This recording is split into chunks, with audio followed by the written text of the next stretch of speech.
The year is 2025. One day, a young man comes to a bank. When scanned at the entrance, it turns out he has a prosthetic arm. The clerk apologizes for the inconvenience, and the client is led to the vault, where 3 boxes rented under the name Attila are opened. The young man pulls the heavy metal boxes onto the table with one hand and unstraps his prosthetic arm. The clerk turns away from the disabled man, who then takes out a bionic arm from the boxes and instantly assembles it, attaching it to his shoulder. The clerk realizes too late that something is wrong.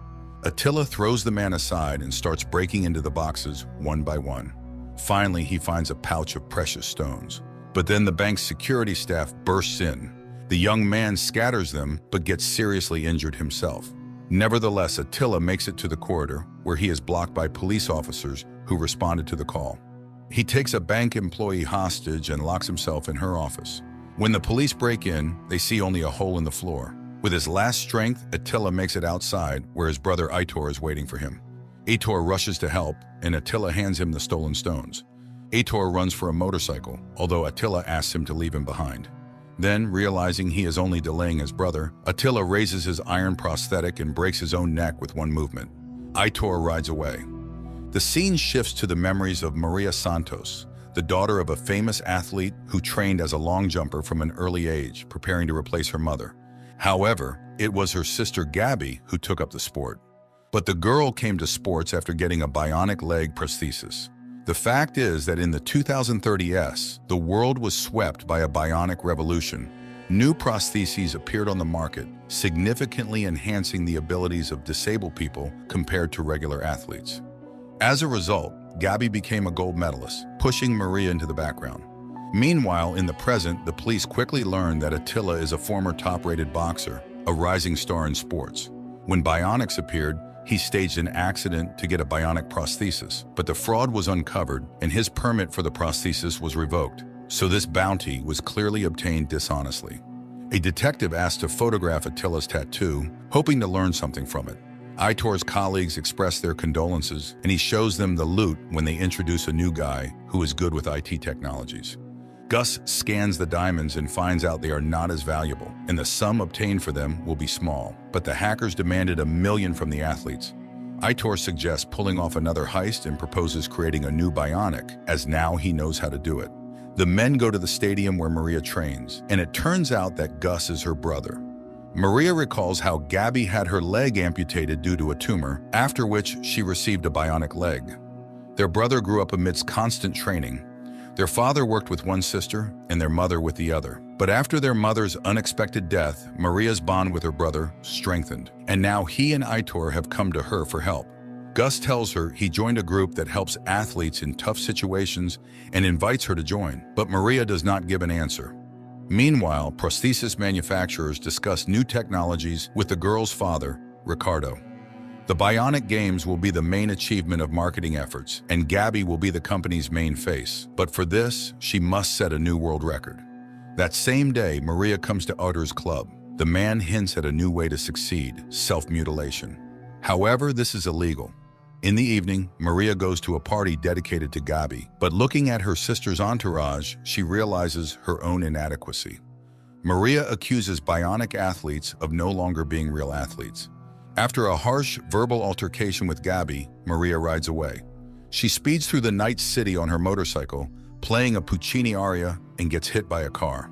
Waking up in the hospital, Maria realizes she no longer has her right leg. Gabby and Ricardo struggle to calm her down. Detectives find out that Attila's skull tattoo on his arm was the emblem of non-bionic athletes, and Aitor has the same tattoo. Together, they advocated for people's right to choose whether to be regular or bionic. The detective decides to follow Aitor. At this time, Gabby begins teaching Maria how to handle the prosthesis correctly. She forces her sister to drop the crutches and hop on one leg. Maria is thrilled that she will soon gain something new. Later, she undergoes testing. They show her a chip that revolutionized prosthetics because it captures all the impulses from the cerebral cortex and transmits them accurately to the prosthesis. Finally, it is implanted in her head. The girl receives her prosthesis and starts training. Ricardo is impressed by her determination, and Gabby advises on how to best use all the prosthesis's capabilities. Meanwhile, Aitor, with Gus's help, devises a plan to rob an armored truck. For this, he will need Maria. The detective continues to follow Aitor and tracks down Maria. He watches her training and sees technician Dario turn off her chip due to a power drop.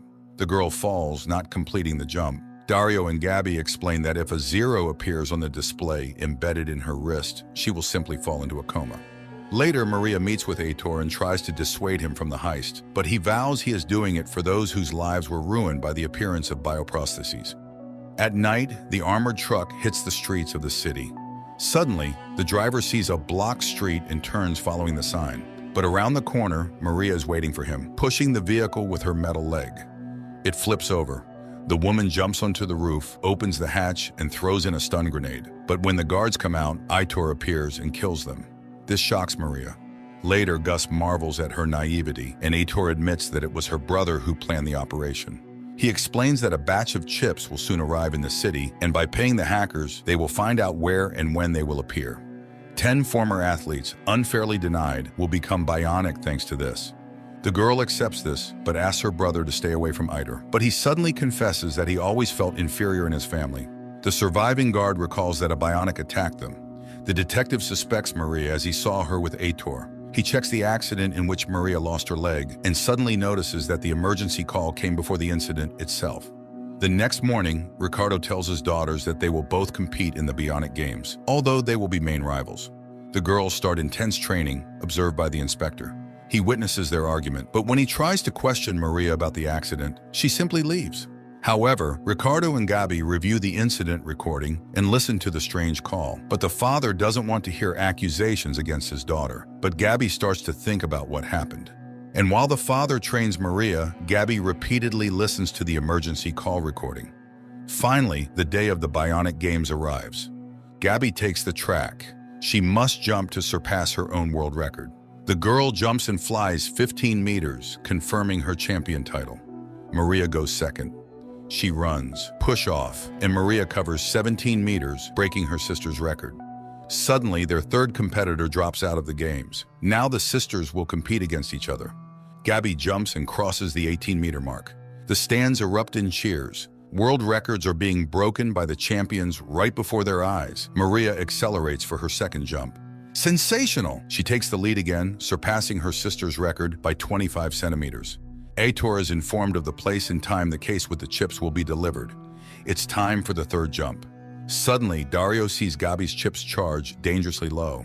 He tries to stop the girl, but in vain. The technician warns Ricardo and Maria, but Gabby refuses to listen to her father and doesn't want to talk to her sister.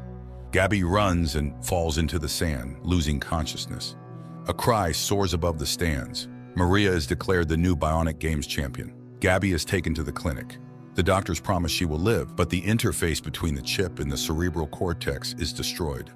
Maria blames their father for this, and Gus reminds her of their mission. Later, Gabby wakes up and suddenly says she knows the accident was no coincidence. She heard Maria's favorite song in the background of the call and understood everything. Maria goes to Aitor and refuses to cooperate, and although he harshly reminds her of her debt to him, she leaves. That night, Aitor's men kidnap Gabby from the hospital, and Maria, having removed her prosthesis before bed, cannot stop them. The next day, she is forced to go to Aitor. He reveals his insane plan, according to which Maria must jump between 2 buildings to reach the chips delivered to one of the skyscrapers. The distance between them is 25 meters, while Maria jumped 18. So Aitor's helpers doubt her ability, but he reminds them of Gabby and promises to release her sister if Maria completes the task. Maria runs, flies, and breaks through the neighboring building's glass. She knocks out the guards and takes the case with the chips from them. Then she goes down to the garage where a car is already waiting for her. Maria's car drives away from the building. Arriving at the scene, Dario sees Maria's uncovered face on the footage and falls into despair, confirmed by the inspector. It seems the girl is not meant to be left alive. Maria notices a motorcycle chasing her. She stops by the roadside. The motorcyclist brakes in front of her. A man in a helmet gets off the saddle and stands in front of Maria's car. She suddenly hits the gas and, in a fit of rage, runs him over. But when Maria comes out to ensure Aitor's death, she finds Gus's broken and bloody body. Maria screams in horror at what she has done when Aitor calls out to her. Mockingly, he says he was afraid to face her leg, so he sent Gus. The woman tries to attack him, but they knock her out. Maria wakes up at Aitor's base and hears him talking to a man in a hat. It turns out that instead of helping non-bionic athletes, He uses the stolen chips to strike a deal with a businessman who wants to use the technology to create his own army of bionic soldiers. Opening the case, the bandits discover they stole much more than 10 chips and rejoice at the windfall. Aitor invites Maria to admire the chips, but the girl kicks the case and starts exterminating the group of the now hated man. Aitor himself is the last to fight. He grabs Gabby, trying to stop her sister, but Maria kills her former lover. However, Maria realizes that she is not entirely out of trouble when she hears approaching police sirens. Gabby persuades her sister to escape, and she runs out of the building, but the arriving detective and his men chase after her. The police catch up with Maria in the stadium stands, but the woman doesn't give up and climbs onto a barbed wire fence. The detective urges her to surrender, but Maria jumps down and hangs, caught by her prosthesis. The policeman calls for backup, but the woman unstraps the prosthesis and falls. Seeing all this, Gabby, on one leg, gets to a nearby car and takes her sister away from the police. Only after experiencing a life-threatening event together do the sisters finally understand that it's more important to help each other than to constantly compete. 6 months pass. The sisters are on the run. The detective reports that the operation was successful as the stolen chips were found and Aitor's gang was destroyed. In reality, the fugitives live in an inconspicuous place, running a school for children with disabilities, igniting their passion for sports. Moreover, they maintain contact with their friend, technician Dario, who supplies them with modern prostheses. One day, Maria and Gabby meet with Aitor's former business partner. The nameless man needs a bionic army, and the Santos sisters prove to him that all he really needs are 3 highly skilled soldiers. At their signal, a bionically modified Gus emerges from the car, who, using new technologies, gained the ability to predict his opponent's next moves, significantly enhancing his combat abilities. The man in the hat is impressed by their skills and agrees to sign an expensive contract with the trio, which they intend to fulfill together. This is where the movie ends.